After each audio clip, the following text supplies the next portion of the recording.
Well, an ancient discovery is shedding light on the early church. The Megiddo mosaic dates back nearly 2,000 years, and experts believe it decorated one of the earliest Christian worship sites in Israel. The Israeli Antiquities Authority uncovered the remains of a 1,500-year-old Byzantine church just outside of Jerusalem. Wow, look at that!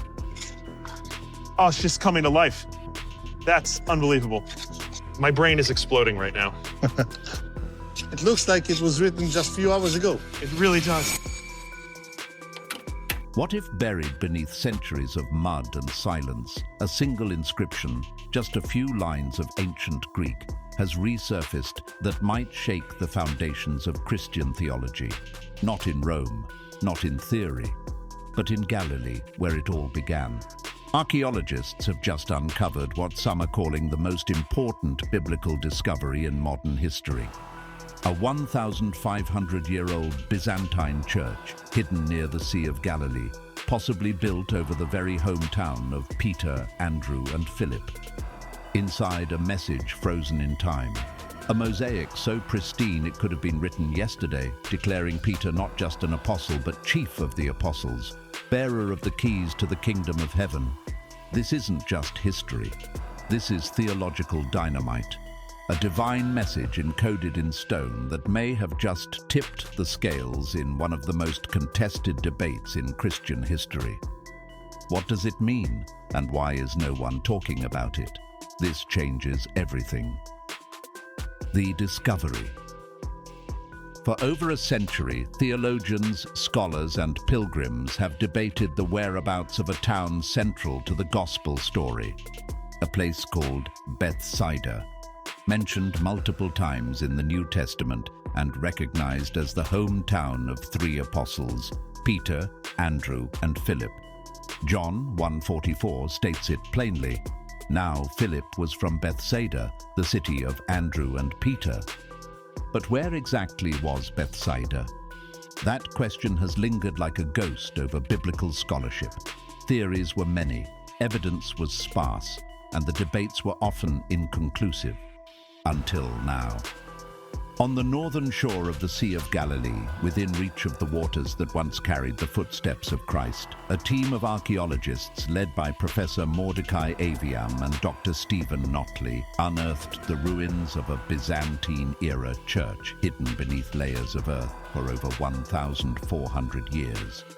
And inside this church, what they found was not simply archaeological, it was theological. The inscription. In the center of the ancient mosaic floor, etched in Koine Greek, gleamed an inscription that refers directly to Peter, not merely as an apostle or follower, but as the chief of the apostles and the bearer of the keys to the kingdom of heaven. The phrasing is unmistakable. It mirrors the language of Matthew 16:19, where Jesus declares to Peter, I will give you the keys of the kingdom of heaven, and whatever you bind on earth shall be bound in heaven, and whatever you loose on earth shall be loosed in heaven. The discovery is extraordinary, not only because of what it says, but because of how perfectly preserved it is. The mosaic, untouched for 14 centuries, looks almost newly crafted, its lines crisp, its letters sharp, its message unmarred by time, as if it had been sealed by providence, waiting for the right generation to uncover its meaning.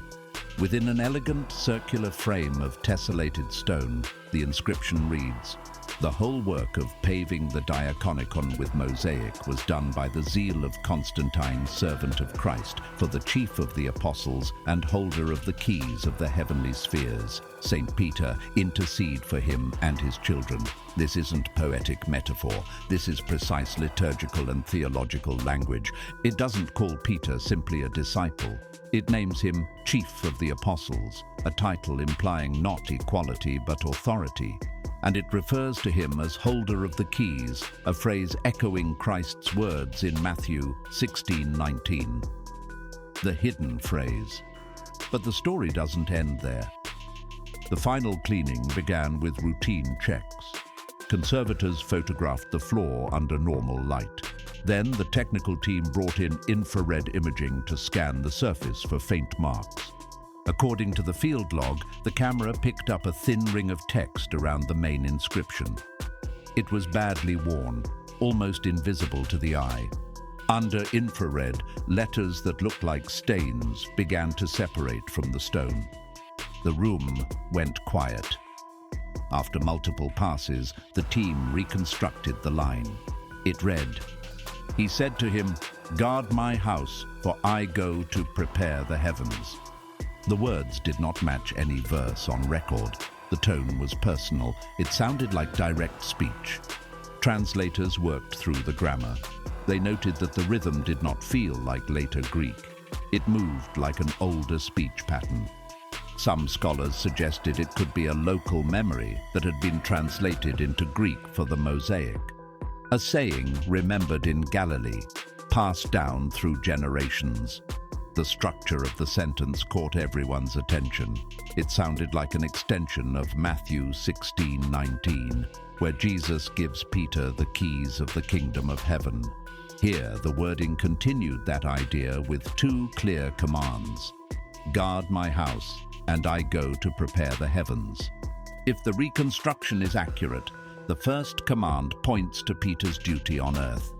It reads like a charge to protect the community of believers.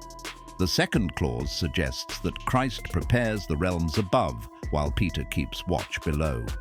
The significance. For 2,000 years, the question of Peter's authority has shaped and divided the Christian world.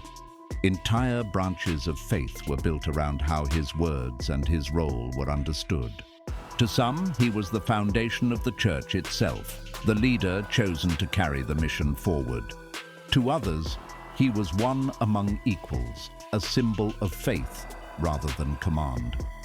The argument over his keys became one of the longest-running debates in Christian history. In the centuries that followed, those differences grew wider. The Eastern and Western churches disagreed on what Christ had meant. In the West, Peter's primacy became tied to leadership, an unbroken line that led to the papacy. In the East, his role was seen as spiritual, not political, a first among equals rather than a ruler.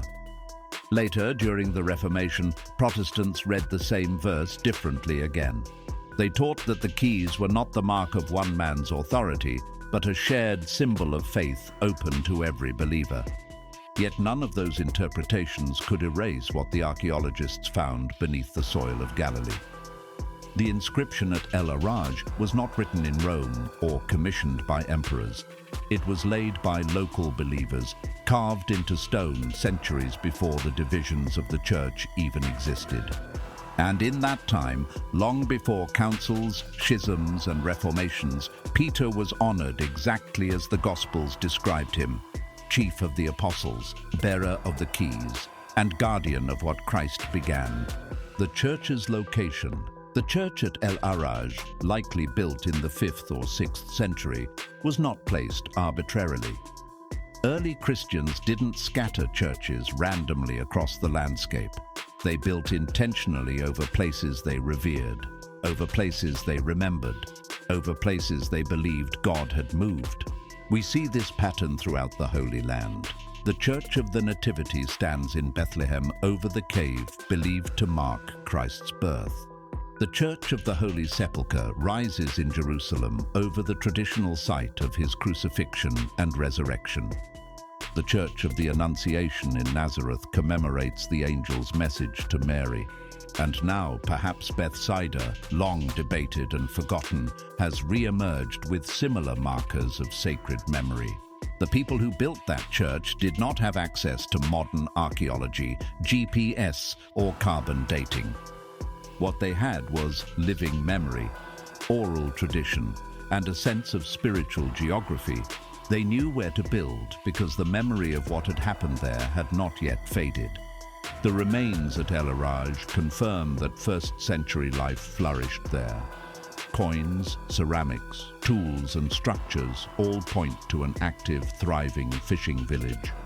This was not just a possible location. It was a place with real people, real stories, and perhaps real apostles. What began as a routine excavation on the shores of Galilee has become a moment of profound significance. A discovery where faith, history, and scripture meet in stone. The mosaic unearthed at El Araj is more than just an artifact. It is a message from the past, clear, confident, and preserved against all odds. Its words affirm not only Peter's name, but his role, his authority, and the memory that early Christians held with conviction. This is not just about geography. It's not just about archaeology. It's about the continuity of belief spanning empires, centuries, and continents, and now confirmed by the very earth where it began. In a time when many question the reliability of sacred tradition, this simple inscription stands as a quiet thunderclap, a reminder that the early church remembered more than we thought and preserved more than we imagined. History and faith have collided, and the dust is still settling. What do you think this discovery reveals about Peter's true role? Was he meant to lead or to guard? Share your thoughts below and let the world know what you believe the keys really mean.